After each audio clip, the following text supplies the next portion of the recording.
I studied Middle Eastern history. I have a degree in history from the University of California. My field of study is Israel and Palestine.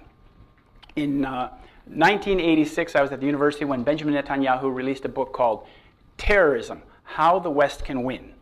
And I read that book in one sitting because he talks about how he thinks, this was his spiel at the time, how the United States and other Western governments should fight the terrorism that is afflicting Israel, and that we should go after the countries that harbor such people, like Syria and Afghanistan, Iran, what have you.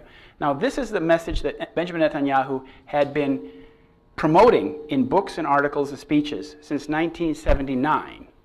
He is the founder, with his father, his late father, of an organization called the Netanyahu Institute, which was named after his brother, who was in the Entebbe raid, the Israeli intelligence, when they went down there to Entebbe and got the people back. In 1979, Netanyahu Institute had a big conference called the Jerusalem Conference, in which this idea was presented for the first time to people like George Bush. Papa Bush was there. All these high-level politicians from around the world were at this conference in Jerusalem.